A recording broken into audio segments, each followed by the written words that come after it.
Welcome back दोस्तों, स्वागत है आपका हमारे इस प्यारे से यूट्यूब चैनल पे। तो चलिए शुरू करते हैं आज का टॉपिक। और आज का टॉपिक है हमारा डिफेक्ट्स। इसका जो जस्ट इसके प्रीवियस जो लेक्चर में अपन ने डिफेक्ट का 8 पार्ट कंप्लीट कर चुके हैं। अब इस डिफेक्ट का अपन सेकंड पार्ट जो है इस वीडियो में कवर कर रहे हैं ना। मतलब आपको डिफेक्ट के पूरे टॉपिक को कवर करने के लिए आपको इसके पहले वाला जो वीडियो है और ये वाला जो वीडियो है, दोनों वीडियो को आपको अच्छे से देखना पड़ेगा। तभी आपको ये पूरा का पूरा डिफेक्ट जो है वो अच्छे से समझ में आएगा। तो चलिए शुरू करते हैं ये वाला topics. impurity defects when foreign atom, that is atom different from the host atom, are present in the crystal lattice called as impurity defect। क्या होता है यहाँ, मान लो कि मैं एक क्रिस्टल लेटिस लेता हूँ। ये ले लिया मैंने क्रिस्टल लेटिस, है ना। इस क्रिस्टल लेटिस में पहले से ही कुछ एटम्स रखे हुए, और जो पहले से ही जो एटम रखे हुए उन एटम को हम कहते हैं होस्ट एटम। कौन से एटम? होस्ट एटम बोलते हैं ना। अगर उस होस्ट एटम के अलावा अगर फॉरेन एटम, मतलब बाहर से कुछ अगर एटम यहाँ पर आके अगर मिल जाते हैं, तब वहां पर जो डिफेक्ट जनरेट होता है उस डिफेक्ट को अपन बोलते हैं इम्प्यूरिटी डिफेक्ट्स। कौन सा डिफेक्ट? इम्प्यूरिटी डिफेक्ट्स, है ना। और ये जो इम्प्यूरिटी डिफेक्ट जो है ये दो टाइप के होते हैं। कितने टाइप के? दो टाइप के। पहला होता है सब्स्टिट्यूशनल इम्प्यूरिटी डिफेक्ट्स और दूसरा होता है इंटरस्टिशियल इम्प्यूरिटी डिफेक्ट। तो सबसे पहले हम स्टार्ट करेंगे सब्स्टिट्यूशनल इम्प्यूरिटी डिफेक्ट्स। ओके, क्या लिखा हुआ है? In this defect, the foreign atom are found at the lattice side in place of host atom. The regular atom are displaced from their lattice side by impurity atom। मतलब ये जो crystal lettuce है, इस crystal lettuce में already host atom रखे हुए हैं।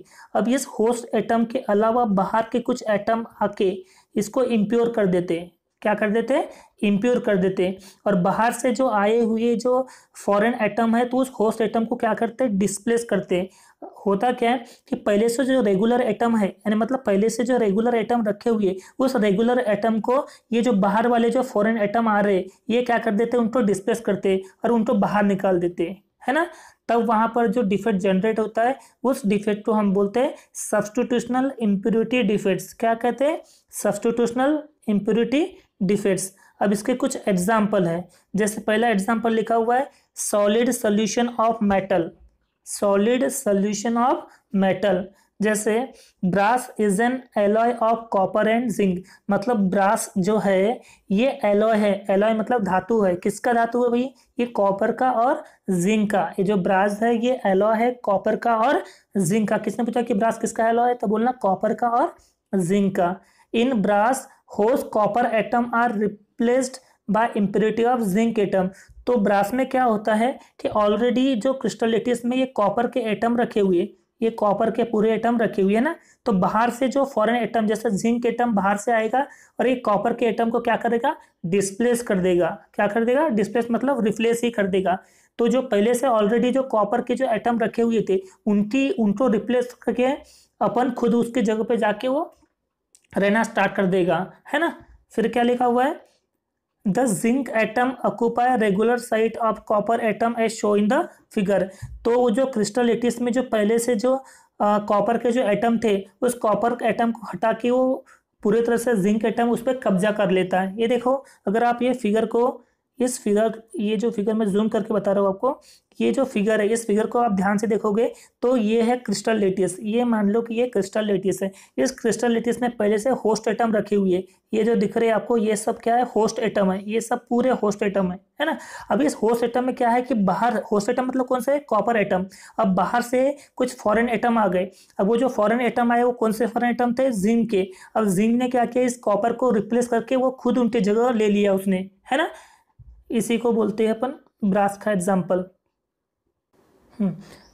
Second है हमारा इंटरस्टिशियल इम्प्यूरिटी डिफेक्ट्स। कौन था, इंटरस्टिशियल इम्प्योरिटी डिफेक्ट। अगर आप ये फिगर देख पा रहे हो, इस फिगर में आपको क्या दिख रहा है कि ये पूरे ये जो एटम है, ये एटम पूरे आयरन के है। किसके, आयरन मतलब Fe के पूरे एटम रखे हुए है ना। इसके अलावा जो इंटरस्टिशियल जो स्पेस दिख रही है, देखो ये जो खाली वाली जो जगह दिख रही है, इसमें कौन से एटम रखे हुए, कार्बन के एटम रखे हुए। कौन से, कार्बन एटम। तो हर जगह यहाँ पर कार्बन एटम है, पर आयरन क्या कर रहा है, उनकी जगह ले रहा है। मतलब जो इंटरस्टिशियल स्पेस जो पहले से बची हुई थी, वो भी उस जगह को घेरना स्टार्ट कर देता है। वो आगे अपन देखते हैं।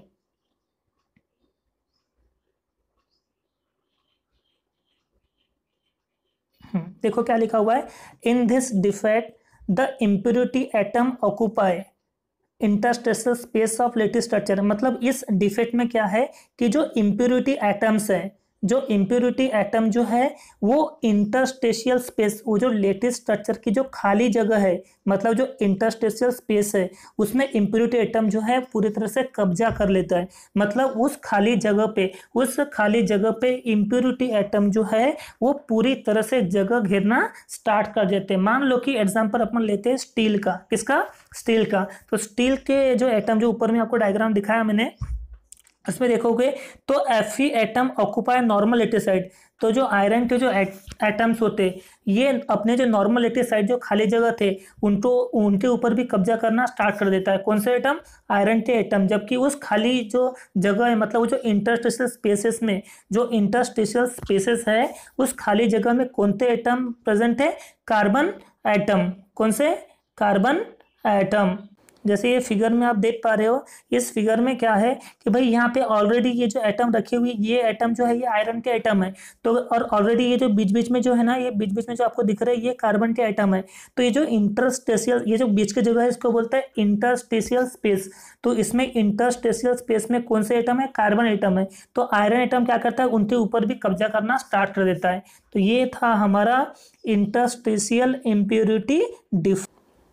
नाउ अब हम जैसे सबसे पहले देखे थे अपन ये स्टोइकोमेट्रिक डिफेक्ट। भाई स्टोइकोमेट्रिक डिफेक्ट में क्या हो रहा था कि जो नंबर ऑफ केटॉन और नंबर ऑफ एनायन का जो रेशियो था, वो क्या था, सेम था। जो सबसे पहला जो अपन ने डिफेक्ट पढ़े थे स्टोइकोमेट्रिक डिफेक्ट, उसमें दिया था ना। अभी अपन थर्ड वाला पढ़ रहे बेटा, नॉन स्टोइकोमेट्रिक डिफेक्ट। कौन सा, नॉन स्टोइकोमेट्रिक डिफेक्ट्स।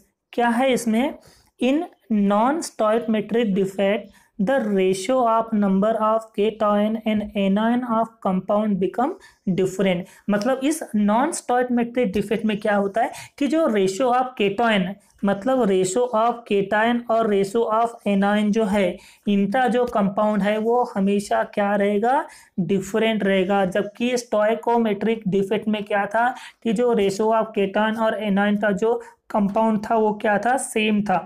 पर यहाँ पर कैसा है, इनका जो कंपाउंड डिफरेंट है। ये बात आपको अच्छे से याद रखना है। Okay, two type of non stoichiometric. और नॉन स्टोइकोमेट्रिक के दो टाइप है। सबसे पहला अपन पढ़ रहे हैं मेटल डिफिशियंसी डिफेक्ट। कौन सा, मेटल डिफिशियंसी डिफेक्ट्स। क्या लिखा हुआ है, this defect is possible only in compounds of metal that show variable oxidation state. मतलब ये जो मेटल डिफिशियंसी डिफेक्ट जो है, ये तभी पॉसिबल होता है कंपाउंड के अंदर जब पर्टिकुलर कोई मेटल, उसका ऑक्सीडेशन स्टेट जो होता है वो हमेशा वेरिएबल होता है। वेरिएबल का मतलब होता है चेंजेस होना। जब भी कोई कंपाउंड की बात आती है, उस कंपाउंड में जो मेटल्स के जो ऑक्सीडेशन स्टेट होते हैं वो हमेशा वेरिएबल होते हैं। वेरिएबल का मतलब होता है चेंजेस।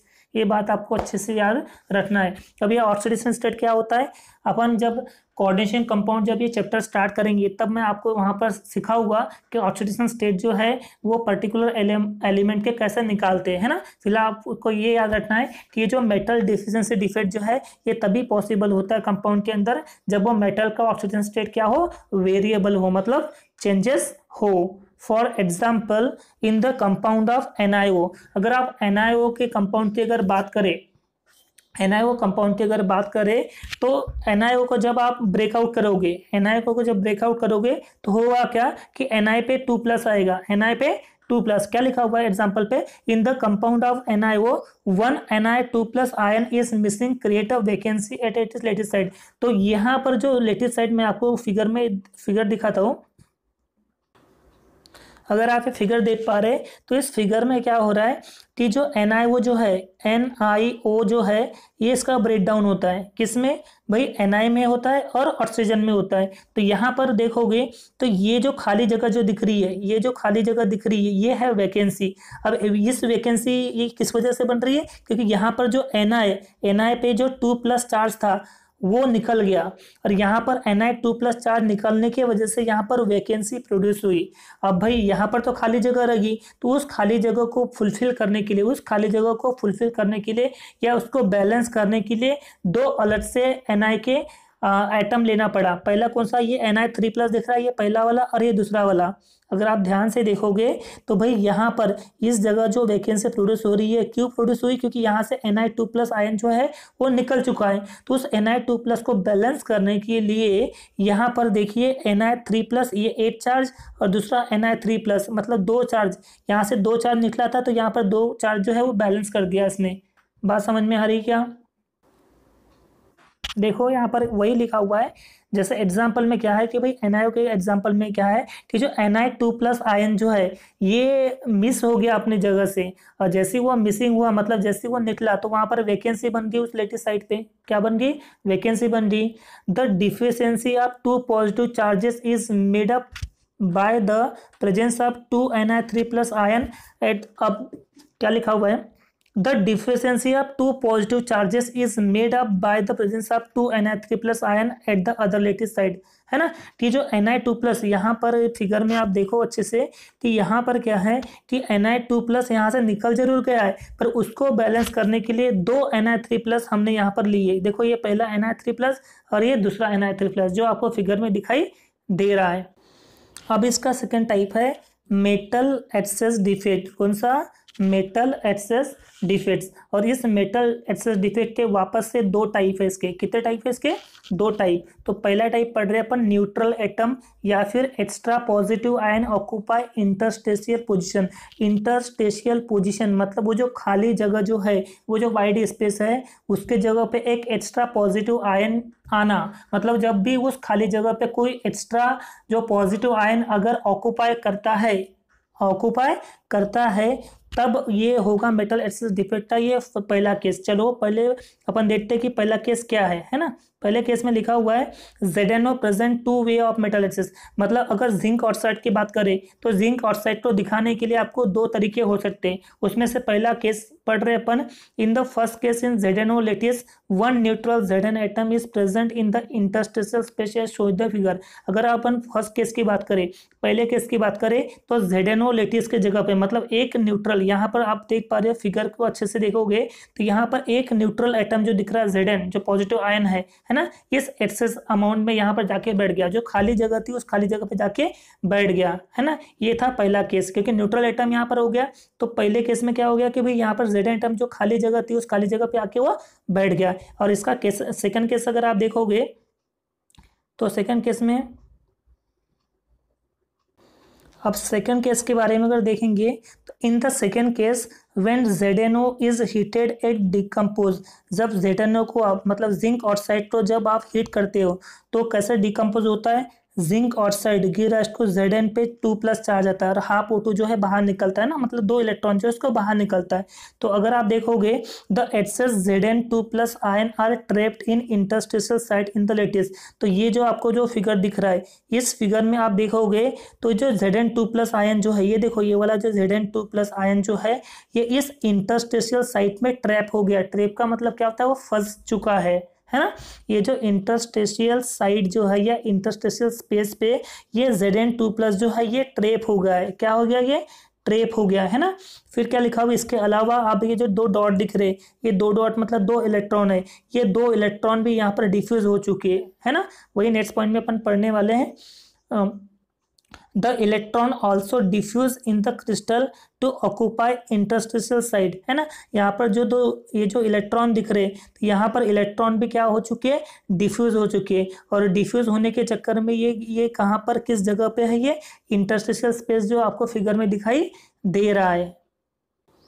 और अगर आप दोनों के दोनों केस में देखोगे, केस 1 और केस 2 अगर दोनों में देखोगे तो नॉन स्टोइकोमेट्रिक फार्मूला जो बनेगा ZnO के लिए वो बनेगा Zn 1+X इंटू O1.0 क्या है, Z जिंक 1 प्लस H ओ मतलब ऑक्सीजन 1 है ना। ये हमेशा फार्मूला आता है, ये आपको याद रखना है कि दोनों के दोनों केसेस में ZnO का जो फार्मूला बनेगा वो बनेगा Zn 1 प्लस H O1.0। ये आपको बात अच्छे से याद रखना।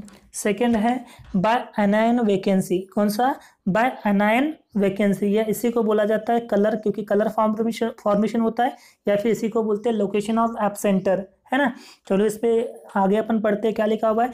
This type of defect give colour to the colourless crystal. मतलब इस टाइप का जो डिफेक्ट है, मतलब जो एनायन वैकेंसी, ये जो डिफेक्ट्स है ये हमेशा जो कलरलेस क्रिस्टल है उस कलरलेस क्रिस्टल को कलर जो है ये प्रोवाइड करने का काम करता है ना। किसी ने पूछा भाई ये डिफेक्ट का काम क्या होता है, ये जो एब्सेंटर या फिर ये जो बाय एनायन वैकेंसी वाला जो डिफेक्ट है ये क्या करता है, तो जो कलरलेस क्रिस्टल होता है उस कलरलेस क्रिस्टल को कलर प्रोवाइड करने का काम करता है। जैसे एग्जाम्पल अगर आप बात करें तो एग्जाम्पल तो देखोगे, for example when NaCl crystal is heated in the atmosphere of sodium vapour, sodium atom are deposit on the crystal surface. मतलब क्या है कि अगर मान लो कि कोई NaCl का क्रिस्टल है, मतलब सोडियम क्लोराइड का कोई क्रिस्टल है, अगर आप उसको हीट करते हो सोडियम वेपर एटमॉस्फेयर के साथ में, तो जो उसके जो सोडियम एटम होंगे वो सीधा डिपॉजिट हो जाएंगे कौन से सरफेस पे, क्रिस्टल सरफेस पे। क्या बोल रहा हूँ कि मान लो कि कोई NaCl का क्रिस्टल ले रहे हो, मतलब सोडियम क्लोराइड का एक क्रिस्टल ले रहे हो और आप उसको हीट कर रहे हो सोडियम वेपर के एटमॉस्फेयर के साथ में, तो उस सोडियम क्लोराइड क्रिस्टल का जो सोडियम एटम होगा वो सीधा डिपॉजिट हो जाएगा। किस पे डिपॉजिट हो जाएगा, क्रिस्टल सरफेस पे डिपॉजिट हो जाएगा। Then chlorine ion diffuse to the crystal surface create vacancy at the regular side. अब सोडियम की तो बात होगी तो यहाँ पर जो क्लोरीन आयन जो है वो डिफ्यूज हो जाएगा, किसके साथ में डिफ्यूज होगा भाई, क्रिस्टल सरफेस। और जैसे ही वो क्रिस्टल सरफेस पे क्लोरीन आयन डिफ्यूज होगा तो वैसे ही वहां पर उस रेगुलर साइड है, मतलब उस रेगुलर पोजिशन पे सीधा वैकेंसी क्या हो जाएंगी, क्रिएट हो जाएंगी, मतलब वैकेंसी बन जाएगी। तो ये वैकेंसी कब बनती है, जब ये क्लोरीन आयन डिफ्यूज हो जाएगा किस पे, क्रिस्टल सरफेस पे। तो जैसे ही वो क्रिस्टल सरफेस पे क्लोरीन आयन डिफ्यूज होगा तो वहां पर वैकेंसी जनरेट हो जाएगी। This chlorine ion combine with Na atom on the surface to form NaCl by release electron from sodium atom। और यहाँ पर ये जो क्लोरीन आयन जो है ये क्लोरीन आयन कंबाइन होगा, किसके साथ में कंबाइन होगा, सोडियम एटम के साथ में। क्लोरीन आयन जो है ये सोडियम एटम के साथ में जैसे ही कंबाइन होता है तो क्या फॉर्म करेगा, सोडियम क्लोराइड। और सोडियम क्लोराइड कंबाइन होने के बाद में सीधा इलेक्ट्रॉन को क्या करेगा, रिलीज करेगा, है ना। जैसे आप एग्जाम्पल पे देख रहे हो कि सोडियम प्लस क्लोरीन, जैसे सोडियम को क्लोरीन के साथ में ऐड कर दिया, सोडियम एटम को क्लोरीन आयन के साथ में जैसे आपने ऐड कर दिया तो क्या मिल गया आपको, सोडियम क्लोराइड। और वहां से एक इलेक्ट्रॉन जो है वो क्या हो गया, रिलीज हो गया। इलेक्ट्रॉन क्या हो गया, रिलीज हो गया। The electron release diffuse into the crystal and occupy vacant site of anion as show in the figure. तो होगा कि जो इलेक्ट्रॉन रिलीज हुआ है, ये जो इलेक्ट्रॉन जो रिलीज हो रहा है वो उस क्रिस्टल पे जाके क्या हो जाएगा, डिफ्यूज होगा। और जैसे उस क्रिस्टल पे जाके डिफ्यूज होगा तो वैकेंट साइट ऑफ एनायन, मतलब उस एनायन पे जो वैकेंट स्पेस है, वो जो एनायन मतलब जो माइनस साइन जो है, उस माइनस साइन पे जो खाली जगह है वो सीधा उस पर कब्जा करना स्टार्ट कर देगा, जो आप फिगर में दिखाई दे रहा है। मैं आपको जूम करके बताता हूँ। यहाँ पर देखो कि प्लस के बाद में माइनस आना चाहिए ना, देखो इस माइनस साइन पे है ना, उसने ऑक्यूपाई करना मतलब कब्जा करना स्टार्ट कर दिया है। और जो अनायन वैकेंट है, the anion vacant side occupy electron are F centre और कलर सेंटर। और वो जो खाली जगह थी उस खाली मतलब जो नेगेटिव साइन मतलब जो एनायन पे जो खाली जगह थी ना, वहां पर एक सेंटर बनता है और उस सेंटर को अपन बोलते हैं एप सेंटर या फिर कलर सेंटर। आप फिगर में अगर देखोगे तो जो नेगेटिव साइन, ये जो नेगेटिव साइन मतलब जो एनायन जो यहाँ पर इस एनायन पे यहाँ पर जो खाली जगह थी, इस खाली जगह पे कौन सा सेंटर बन गया, एफ सेंटर बन गया, है ना। कौन सा सेंटर बन गया, F centre. NaCl show yellow color, NaCl show yellow color due to the formation of F center। और क्या होता है, यहाँ पर F सेंटर का फॉर्मेशन होता है। और यहाँ पर F सेंटर का फॉर्मेशन होने के लिए यहाँ पर जो सोडियम क्लोराइड जो है ये हमेशा कौन सा कलर शो करेगा, येलो कलर शो करेगा। कौन सा? Yellow colour. क्या हुआ कि भाई यहाँ पर एफ सेंटर का फॉर्मेशन हो रहा है और उस एफ सेंटर के फॉर्मेशन की वजह से जो सोडियम क्लोराइड जो है ये हमेशा येलो कलर को, कौन सा? येलो कलर को क्या करता है? प्रोड्यूस करता है। ये बात आपको याद अच्छे से रखना है। The non stoichiometric formula of NaCl, मतलब non stoichiometric formula of NaCl क्या है? Sodium 1 + H, chlorine 1.0। आपको याद रखना है कि सोडियम 1 + H और क्लोरीन 1.0 आपको अच्छे से याद रखना है। तो इस तरह से हमारा पूरा का पूरा डिफेक्ट्स के टाइप्स और डिफेक्ट वाला जो पूरा टॉपिक है वो पूरी तरह से कंप्लीट हो चुका है। तो अपन नेक्स्ट वीडियो में कुछ नए टॉपिक स्टार्ट करेंगे। Okay, thank you.